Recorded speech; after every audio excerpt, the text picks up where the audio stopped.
그 무렵 하나니 선견자가 유다의 아사 왕에게 와서 말하였다. 임금님께서 시리아 왕을 의지하시고 주 임금님의 하나님을 의지하지 않으셨으므로 이제 시리아 왕의 군대는 임금님의 손에서 벗어나 버렸습니다. 에티오피아 군과 리비아 군이 강한 군대가 아니었습니까? 병거도 군마도 헤아릴 수 없이 많지 않았습니까?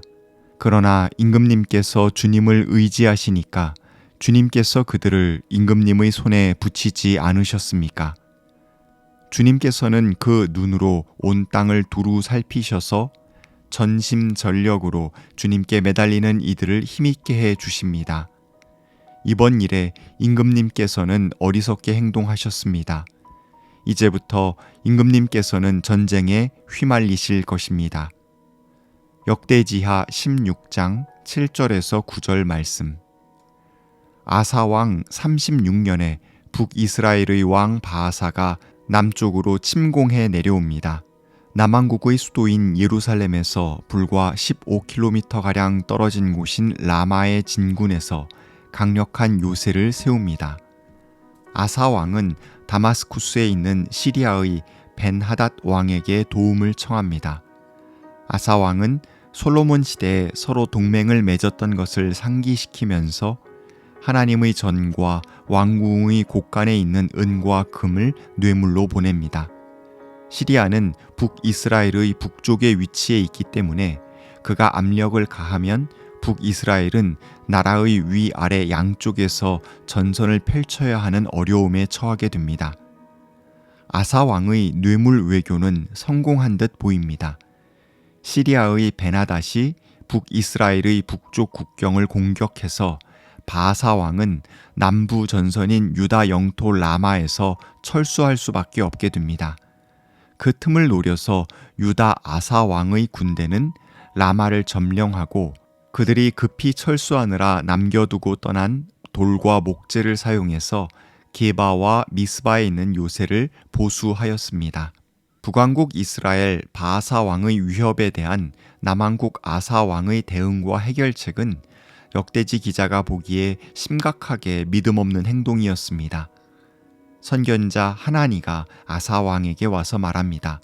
임금님께서 시리아 왕을 의지하시고 주 임금님의 하나님을 의지하지 않으셨으므로 이제 시리아 왕의 군대는 임금님의 손에서 벗어나 버렸습니다. 예전에 에티오피아 군대와 리비아 군대처럼 강력한 군대가 쳐들어왔을 때에도 아사 왕은 하나님을 의지해서 승리를 거둘 수 있었습니다.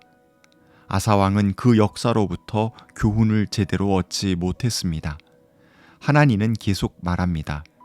주님께서는 그 눈으로 온 땅을 두루 살피셔서 전심전력으로 주님께 매달리는 이들을 힘있게 해 주십니다. 하나님께서는 아사 왕에게 이번에도 승리를 안겨주기 원하셨습니다. 북왕국 이스라엘뿐만 아니라 혹시 시리아가 추가해서 쳐내려오더라도 하나님께서는 승리의 길을 열어주실 것이었습니다.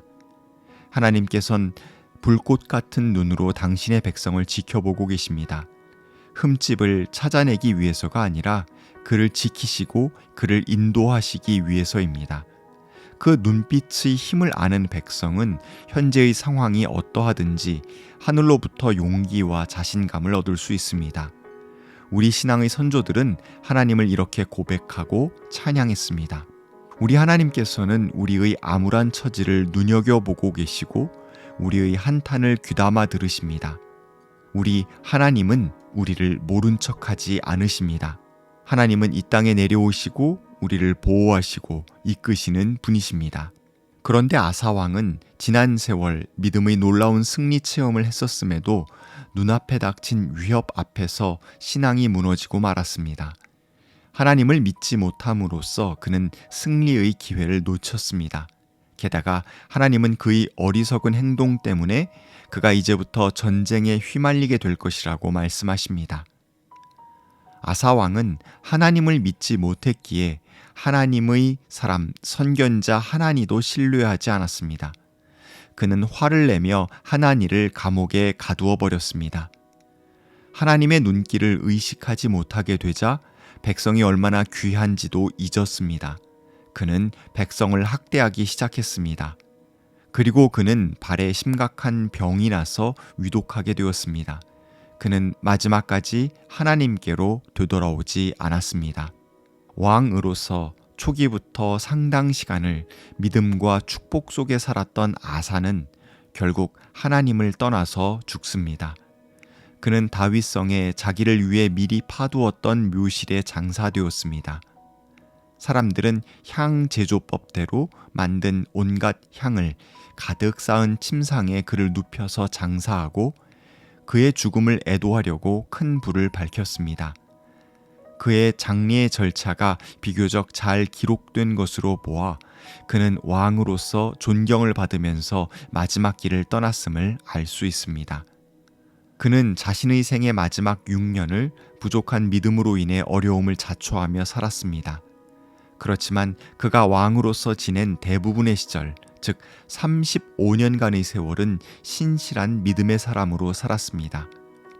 역대지 기자는 아사 왕을 통해 인생 앞에 놓인 양갈래 길을 뚜렷하게 대비하여 보여줍니다. 앞서서 역대지하 15장 2절에서 오뎃의 아들 아사랴가 예언한 그대로 이루어졌습니다. 임금님과 백성이 주님을 떠나지 않는 한 주님께서는 임금님과 백성을 떠나지 않으실 것입니다. 임금님과 백성이 그를 찾으면 그가 만나 주실 것입니다. 그러나 임금님과 백성이 그를 버리면 주님께서도 임금님과 백성을 버리실 것입니다. 아사 왕이 처음 35년간 다른 누구보다 먼저 주님을 찾았고 의지했고 신뢰했기에 주님은 아사 왕을 만나 주셨고 힘을 주셨고 용기와 승리를 주셨습니다. 그러나 마지막 6년 동안 그가 주님을 떠났기에 주님 역시 그를 버려두셨습니다. 깨어진 신뢰는 안타까운 파국으로 매짐하고 말았습니다. 때로 우리에게도 역대지 기자의 이런 단순한 신앙관이 필요합니다. 극심한 어려움을 겪으며 힘겨울 때에는 수많은 설명과 복잡한 이야기보다 단순한 믿음의 이야기가 힘이 되고 우리 앞에 놓인 선택지를 날카롭게 볼 수 있도록 만들어줍니다. 그리고 복잡하게 갈라진 마음에는 단순한 처방이 효과를 발휘합니다. 하나님께서는 사방 전쟁의 위협 속에 힘겨워했던 약소국 유다의 왕 아사에게 이렇게 단순한 길을 주셨고 우리에게도 지금 그리하고 계십니다. 혹시 우리 가운데 사방으로 우겨쌈을 당해 힘겨운 시간을 보내는 분이 계신다면 하나님을 굳건히 신뢰하는 단순한 믿음으로 그 난관을 뚫고 종국에 승리하시기를 간절히 기원합니다. 하나님, 한때 남왕국 유다를 개혁했던 아사 왕을 기억합니다. 그는 우상을 없애고 하나님의 참된 제사장들을 세워서 백성에게 율법을 가르치게 하고 이를 통해 백성들이 하나님께로 되돌아와 하나님만을 찾게 하는 신실한 지도자였습니다. 그는 사방에서 벌어지는 전쟁에도 낙심하지 않고 하나님을 먼저 찾았던 믿음의 종이었습니다. 그런데 말년의 큰 전쟁의 위협 아래 신앙을 저버리고 자신의 은과 금을 신뢰하고 조공을 통해 문제를 해결하려 했습니다. 결국 그는 전쟁에 휘말리게 되는 어려움 속에서 인생의 말년을 보냈습니다. 주님, 우리가 아사 왕의 신앙과 삶을 통해 분명한 교훈을 얻게 해 주십시오. 어떠한 난관 속에서도 주님을 먼저 찾고 주님을 의지하는 주의 백성이 되게 해 주십시오. 우리를 눈여겨보시고 귀담아 들으시는 주님을 믿고 주님의 돌보심 속에서 용기를 얻고 이겨내도록 도와주십시오. 아멘.